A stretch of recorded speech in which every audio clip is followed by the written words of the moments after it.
Պարոն Գասպարյան, դուք բնականաբար արդեն ծանոթ եք գրքի բովանդակությանը, կխնդրեմ ներկայացնեք ինչ ուղերձ ունի Բագրատ Սրբազանը եւ այդ գրքով ինչ է ուզում ասել հանրությանը։ Այս գրքով Բագրատ Սրբազանը ասում է, որ ես ներկա եմ, նախ ինձ բացակայ չդնեք, անկախ փաստից ինքը ազատազրկման մեջ է գտնվում, թե ոչ։ Գիրքը կարելի է անվանել խրատարան, ազգային հոգևոր խրատարան։ Գիրքը ոչ միայն իր անցած ազգային հոգևոր ճանապարհի ամփոփումն է եւ փիլիսոփայական ու արժեքային հիմնավորումը, այլ նաեւ կոնկրետ իրավիճակների վերաբերյալ, ազգային կյանքի, հայ ազգային կյանքին վերաբերող իրավիճակի վերաբերյալ եւ մասնագիտական եւ աստվածաբանական եւ ազգային հոգևոր վերլուծություն եւ առաջարկներ։ Ինչպես կազմակերպել հայկական ազգային կյանքը ինքնամաքրվելով, ինքնաճանաչելով եւ հայրենասիրությունը որպեսի պաթոսային չհնչի, կոնկրետ քայլեր են այդտեղ նշվում, սեփական անձի մաքրագործումից սկսած մինչեւ հավաքական համակեցությունը ընտանիքի, ընկերների, հարազատների եւ ի վերջո նաեւ ազգի համակեցության գաղտնիքներ է տալիս։ Դրանք տարական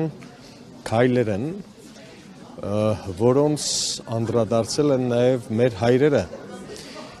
եւ հոգեվոր հայրերը եւ պատմության ընթացքում Մխիթար Գոշից սկսած մինչեւ Գրիգոր Տաթևացի, դրանք տարական մոտեցումներ են, որոնք վերաբերվում են մարդ, շրջապատ մարդ Աստված հարաբերություններին։ Գիրքը մի քանի մասից է բաղկացած, բավական հետաքրքիր ձևով է գրված, լեզուն շատ պարզ է, ընթեռնելի, հասանելի յուրաքանչյուրին, ակադեմիական աշխատություն չէ, որ գզրոցներում մնա եւ ոչ մեկը չկարողանա օգտվել դրանից։ Խրատարան է, քիչ առաջ նշեցի, եւ կարելի է դրանից պարզապես օգտվել, դնել սեղանին, սեղանի գիրք կարող է ծառայել, մեր առօրյան, մեր կենցաղը շատ ավելի կենսունակ դարձնելու, շատ ավելի լի դարձնելու ազգային կյանքով եւ հոգեվոր գաղափարախոսությամբ։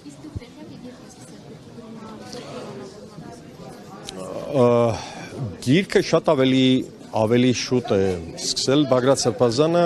վերջին մի քանի տարվա ընթացքում պարբերաբար եւ հոդվածներով էր հանդես գալիս եւ ուսումնասիրություններով, ինքը մշտապես գրի ու գրականության առաջատարներից է եղել, անկախ փաստից Սրբազան շարժումը առաջնորդել է թե ոչ, Բագրատ arczepiskopos Գալստանյանը մեր ժամանակակից մտավորականության կարող եմ ասել աբահայրերից մեկն է, իր բեղուն գրչով,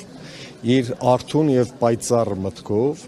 ես դեռ հիշում եմ 2016 թվականի քառորյա պատերազմից հետո Բագրատ Սրբազանի եւ ապրումները եւ խորհուրդները ընդհանրապես, որ իր ընկերների հավատացյալ զանգվածների հետ որ հանդիպում էր, պարբերաբար գրել է եւ այն գաղափարները, ինչ որ այս գրքում կա, ինքներս մեզ հաղթելով մի տեսակ նաեւ ամփոփումն է իր անցած վերջին 15-20 տարվա ճանապարհի, որտեղ ինքը ունեցել է շատ ակտիվ եւ գործուն մասնակցություն թե Սփյուռքում հայկական համայնքների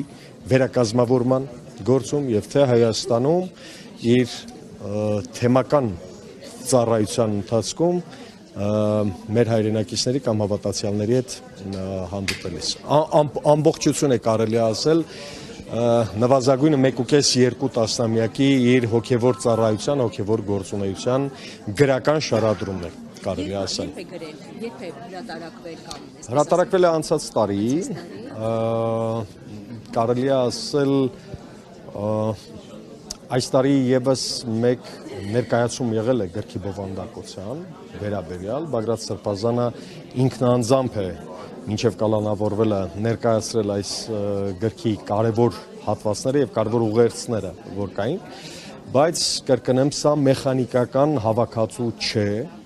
պարբերաբար իր մտքերը, իր գաղափարները, որ առաջ է ասպարեզ է նետել, պարբերաբար վերանայել է, իսկ գագաթնակետը բնականաբար Սրբազան շարժումն էր, որի որոշ անհաջողությունների, պատճառների խորքային հատվածը նաև ներկայացված են այս գրքում։ Այսինքն այս գրքում երբ խոսվում է ինքնամաքրվելու մասին, ինքներս մեզ ճանաչելու, մեր սխալներից սովորելու,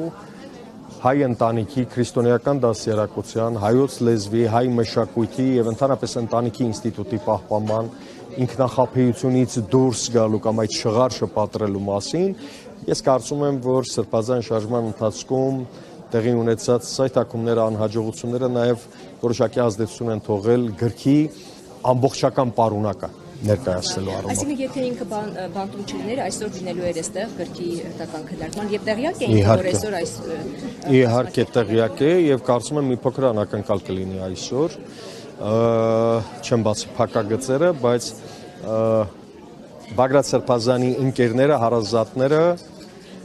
չեն կարող որևէ ինքնակոչ գործունեությամբ զբաղվել առանց իրեն տեղեկացնելու, որ քո գրքի վերաբերյալ այսպիսի քննարկում ենք ուզում անել։ Ինքը բավական խանդավառված է, ոգևորված է եւ հստակ ուղերձ ունի փոխանցելու միջոցառման մասնակիցներին, որը հավանաբար կլսեն քիչ անց։